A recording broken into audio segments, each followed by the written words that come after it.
Welcome back, friends, to the Tree of Discernment. Today we're diving into something, well, a little different, a little more, I don't know, maybe Hollywood than Holy Land. Oh, okay. But stick with me. It gets really, really interesting. We're talking about creatures. Creatures. Yeah, creatures in Jewish tradition that are, well, Oh. let's just say they would give Godzilla a run for his money. Now that's an image. Yeah. So we're talking like monsters, mythical beasts. Kind of. But the fascinating thing is, these aren't just like campfire stories, Right.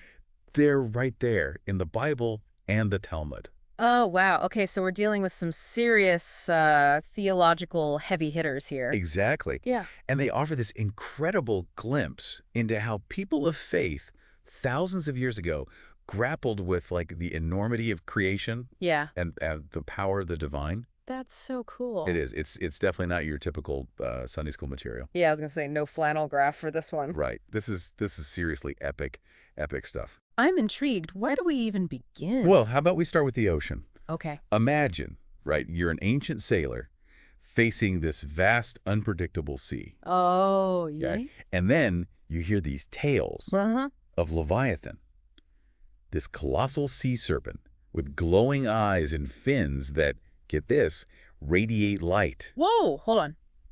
Glowing eyes, radiating fins. That's pretty out there. It makes you wonder if maybe they were trying to make sense of, I don't know, things like bioluminescence or even like volcanic activity. Like they were trying to describe something they had seen, Yeah, exactly. but didn't have the words for it. Exactly. Like their version of a deep-sea horror movie. I love that. But this monster Yeah. had a starring role in Scripture. Mm. I'm picturing something straight out of Job or Psalms. Oh, you are absolutely right. Yeah, Leviathan is all over those books. It's not just like a terrifying creature, right? There are descriptions of Leviathan playing with God, What? almost like a pet. Yeah, seriously. That's wild. That level of familiarity, even playfulness, Mm-hmm. was something so powerful. I mean, it speaks volumes about how they viewed God's dominion over all creation. It's like God's not just powerful, he's got this incredible intimate connection with even the most fearsome creatures. I love that. Yeah. It's like, hey, even the scariest things out there, God's got them on a leash. Yeah, that's a pretty awesome image. But we're not just sticking to the sea, are we? What about some land monsters? Oh man, you want land monsters. We've Yeah. got to talk about Behemoth. Behemoth. All right. Bring it on. What do we got? All right, this one is straight out of the book of Job too. Okay. And we're talking about a beast so massive its tail is compared to a cedar tree. Dude, what? A tail like a cedar tree? That's officially mind-blowing. What were they looking at to even come up with that? I know, right? I mean, maybe a giant ox or a hippopotamus, but even those don't quite measure up. Not even close. No, it's clear they're using, hyperbole, exaggeration really, to drive home a point. It's less about a literal description and more about showcasing that raw, untamed power of nature. Yeah. Like God created this too, and it demands our awe and respect. It's interesting because today we talk about the importance of conservation, of respecting the environment. It's like these stories were doing that, but with a monster movie vibe. Yeah. That's a great way to put it. It's that sense of like, don't mess with Mother Nature because things can get pretty wild out there. Exactly. Don't mess with Mother Nature. But speaking of wild, we can't forget about the sky. Oh, yeah. They had some pretty epic creatures soaring around up there too. Oh, yeah. I've heard about these. This is the Ziz, right? You got it. The bird so huge you could practically blot out the sun. That's the one. Head in the heavens, feet on the earth. Talk about a wingspan.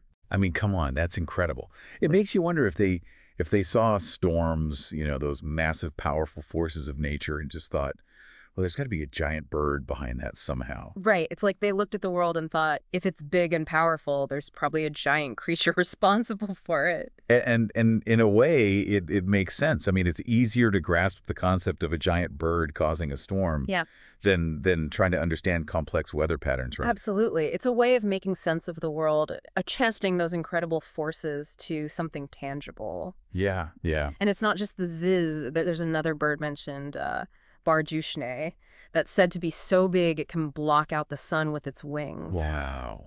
They really had a thing for giant birds, didn't they? They sure did. It's like every corner of their world was just filled with these these larger-than-life creatures. Sea, land, sky, nowhere was safe. And, it's important to remember these stories weren't just for entertainment. Right. They were a way to teach, to inspire awe, and maybe even a little bit of fear. Oh, for sure. I can see that. Like, hey, the world is a wild and wondrous place, and there are things out there that are far beyond our understanding. Exactly. It's fascinating and a little bit terrifying at the same time. But it's not always about sheer size, is it? You're right. You're right. There are creatures that pack a punch in a tiny package. Oh, absolutely. We got to talk about the Shamir. Now, this one isn't a colossal beast, but it's no less amazing. We're talking about a tiny worm. A worm. Yeah.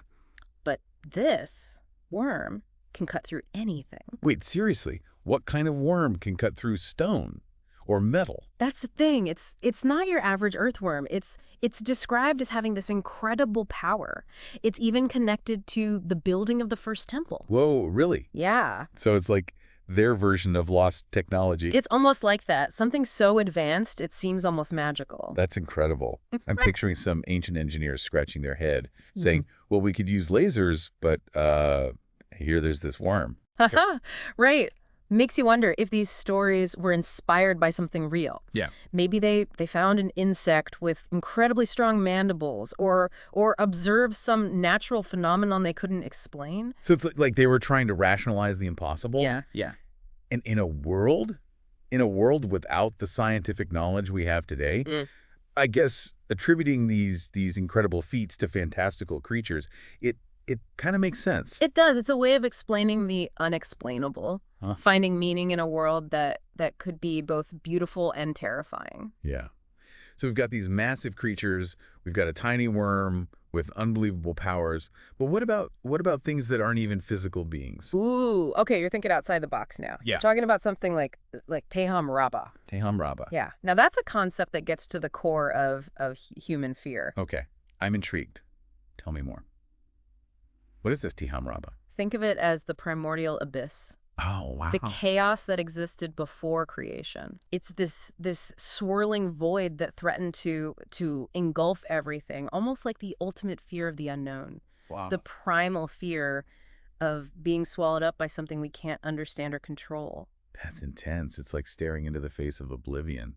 Yeah. It makes you wonder if this concept was born out of some real-life experience, like a devastating flood or an earthquake. Absolutely. It speaks to the very real anxieties that ancient people would have faced, living in a world where natural disasters could strike at any moment.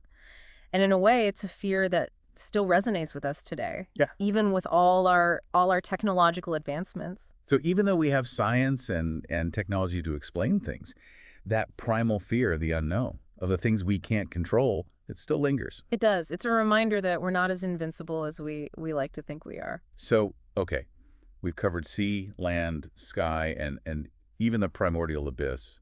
What else is there? Don't tell me we're done with the creatures already. Well, we're just getting started. We haven't even touched on the giants yet. Giants. Okay. And those are some stories you won't want to miss. It's interesting, how these stories, even the ones with these giant monsters, they can still speak to our lives today. It's not just about the literal creatures. It's about what they represent, Yeah, you're right. I mean, a giant sea monster might not be knocking on my door anytime soon. Right.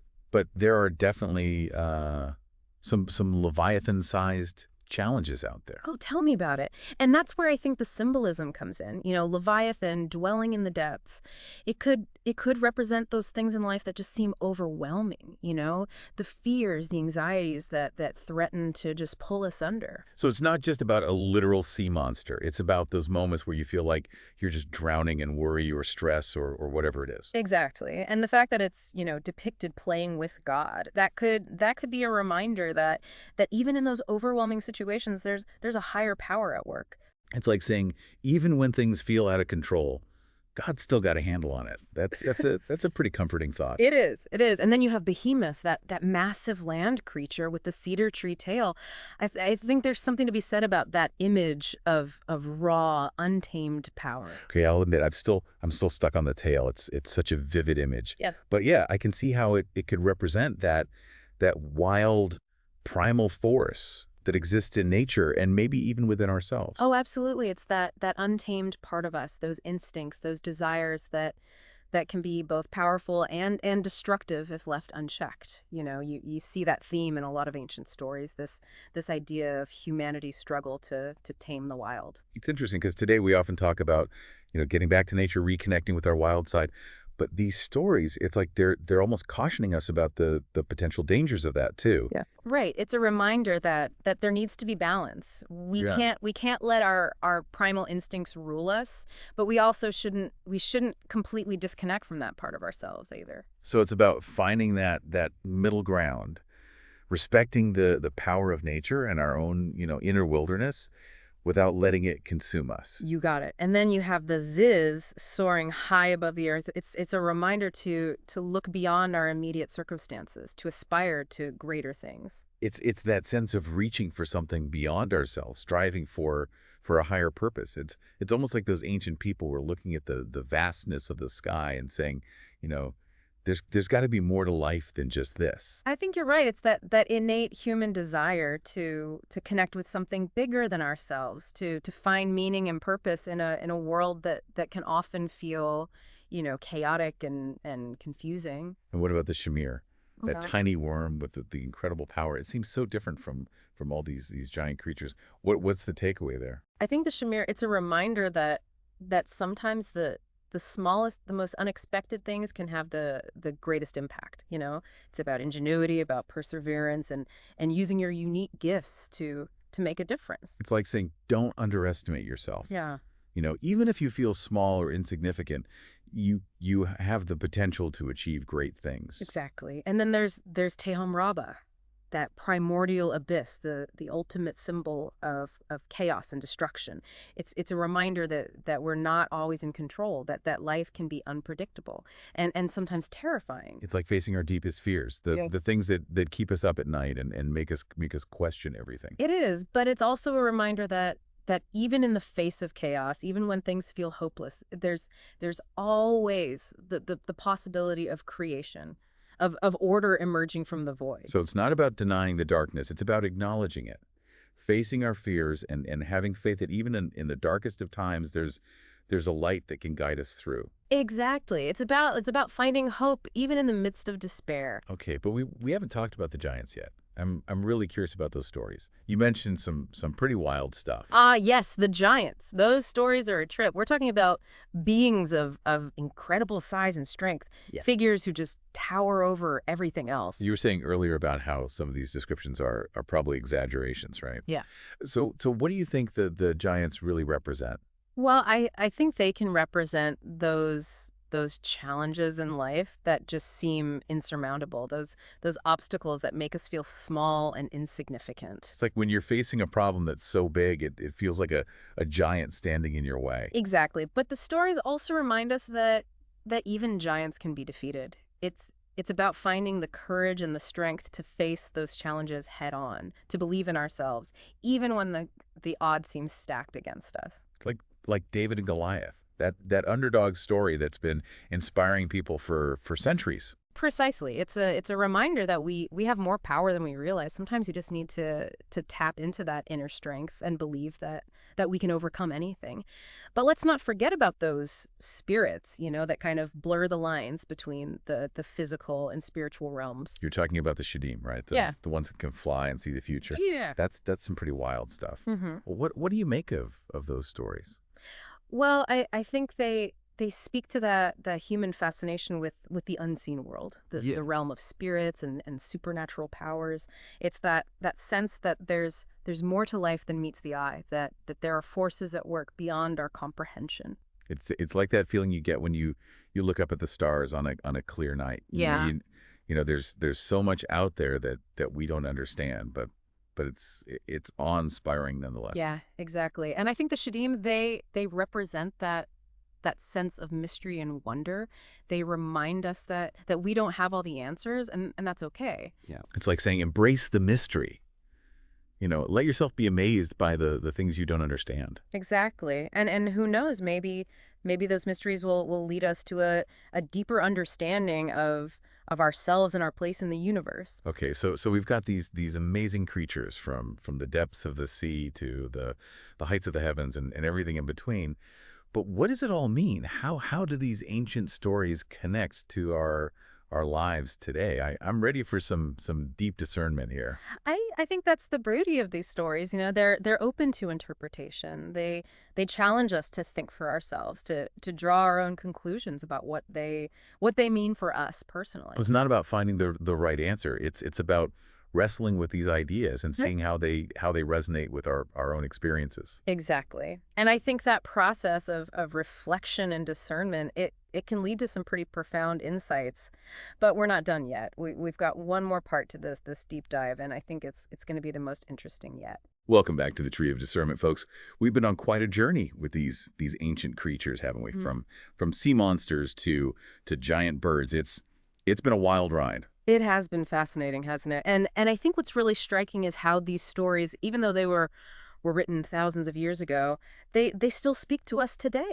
I totally agree. It's like they tapped into something universal about the human experience, those primal fears and aspirations that we still wrestle with today. Exactly. Take Leviathan, for example. That feeling of being overwhelmed, of facing challenges that just seem to swallow you whole. I think we've all been there at some point. Oh yeah, absolutely. It's like that moment when you get that stack of bills that you weren't expecting, or you're facing a health crisis, or things at work are just going haywire. It can feel like that sea monster is right there looming over you. Right, but the stories, they remind us that even in those moments, even when we feel like we're drowning, there's a higher power at work. It's like that verse in Psalms, though I walk through the valley of the shadow of death, I will fear no evil, for you are with me. Exactly. It's a reminder that we're not alone, that there's a force greater than ourselves that can help us navigate those turbulent waters.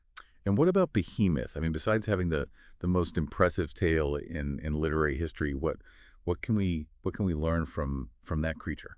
Well, I think Behemoth, it challenges us to think about our relationship with nature, with that raw, untamed power that exists all around us. We live in a world where we try to control everything, to sanitize and dominate nature. But these stories, they remind us that there are forces out there that are beyond our control. That makes me think about climate change and the environmental challenges that we're facing. It's like we've forgotten that we're a part of nature, not separate from it. And maybe we're starting to see the consequences of that disconnect. I think you're right. These stories are a call to humility, a reminder that we need to respect the power of nature and find a way to live in harmony with it. Okay, let's not forget about the sky. I'm still amazed by the Ziz and that image of a bird soaring high above the earth. What's the message there? I think it's all about aspiration, about reaching for something greater than ourselves. In a world that often feels limited and mundane. It's a reminder that there's always more to explore, more to learn, more to experience. It's like saying don't let yourself get bogged down in the everyday grind. Keep your eyes on the horizon, on the things that inspire you and give you a sense of purpose. Exactly. And remember the Shamir, that tiny worm with the incredible power. I think that's a message of hope for those of us who feel small or insignificant. It's like saying you don't have to be big and powerful to make a difference. Sometimes it's the smallest, most unexpected things that have the greatest impact. Absolutely. And even though the Shamir is a creature of myth, there are countless real life examples of that principle at work. Think about the people who've changed the world with a simple idea, a kind act, or a willingness to stand up for what they believe in. That's a great point. It's a reminder that we all have the potential to make a difference, no matter who we are or where we come from. But what about those darker stories, like the one about Tehom Rabbah, the primordial abyss? Those can be pretty unsettling. They can be, but I think those stories are important too. They remind us that life isn't always easy, that we're going to face challenges and setbacks along the way. It's like saying life isn't all sunshine and rainbows. There are going to be storms, and sometimes those storms can feel pretty overwhelming. Right, but the stories also they offer a message of hope. They remind us that even in the darkest of times, there's a light that can guide us through. It's like that verse in Isaiah, The people who walked in darkness have seen a great light. Those who dwelt in the land of deep darkness, on them has light shone. Exactly. Yeah. It's a reminder that even when things seem hopeless, there's always the possibility of renewal, of a new beginning.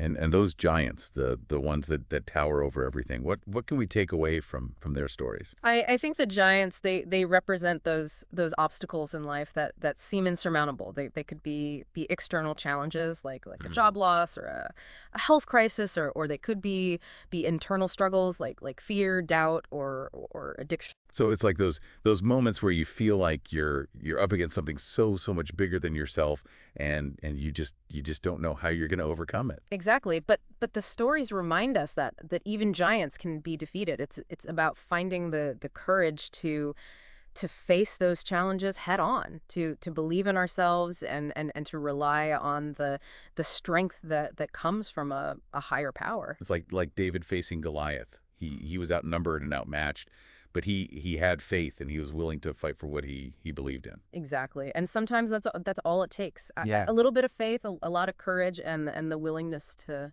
never give up. And finally, what about the Shadim? What can we learn from those spirits that seem to exist between the physical and spiritual realms? Well, I think the Shadim, they remind us that there's more to life than what we can see and touch. They encourage us to be open to the mystery, to the possibility that there are forces at work that we may never fully understand. It's like saying don't be afraid to ask the big questions, to explore the unknown, to embrace the wonder of it all.